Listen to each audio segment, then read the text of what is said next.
I have been meaning to speak with you. I still can't believe we escaped the Ashwinders. You may not realize it, but you are the talk of the school since you saved me that day. I wonder how everyone knows about it. I told my mother in the hope that she would be more forgiving of what I have been up to if it came from me. She likely told other professors, and news travels quickly. Unfortunately, she might, in fact, have been even less forgiving than I'd hoped. If she knew more about what you've done, I suspect she'd be proud. If she knew any more about what I've done, she would never let me out of her sight again. I'm sorry. Has Officer Singer done anything with the evidence we provided? She has not. Harlow is as strong as ever. Someone needs to stop him, whether it is us or Officer Singer. If someone had stopped the monsters like him in Matabeleland, my father would be alive today. What exactly happened to your father? It was a beautiful day.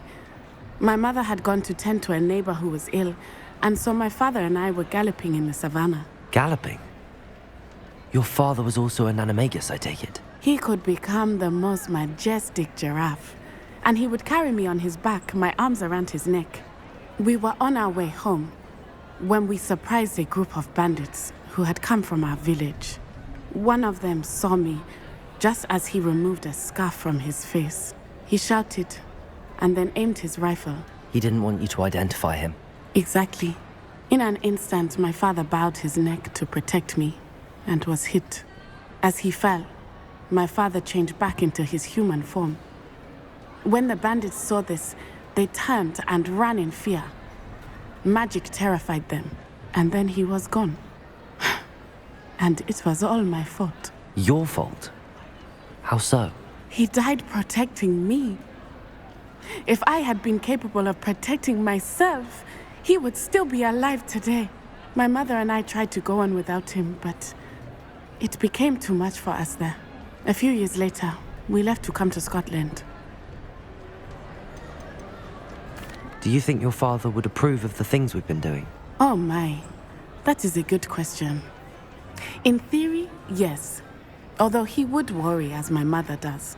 But I think he, of all people, would understand my persistence. My father never shied away from a fight for good, no matter how ruthless the foe. And I think he would have enjoyed knowing that I had a compatriot like you. Do you think taking down the Ashwinders will avenge your father's death? No. Vengeance is not what drives me. My father would not want that. He and my mother raised me to believe that it is a privilege to be able to fight for those who cannot. I know there is risk involved, but I feel it is worth it. I am glad you seem to think so too. What does your mother think about all of this? Well, as you saw, she worries a great deal. She is an excellent seer, but I think it bothers her to this day that she did not see my father's death coming. She misses him, as do I. So I believe on some level she understands my need to seek justice in a small way. But that does not mean that she likes it. I'm sorry, Natty. I can't imagine what you've been through. Your father sounds exceptional. He was. Truly extraordinary. And thank you for your kind words. We all have our burdens.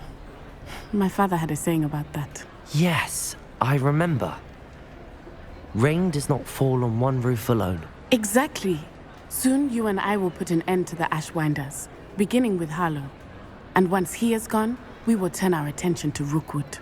We are making progress, and we will succeed. Thank you again for saving me. You deserve all of the praise you have received.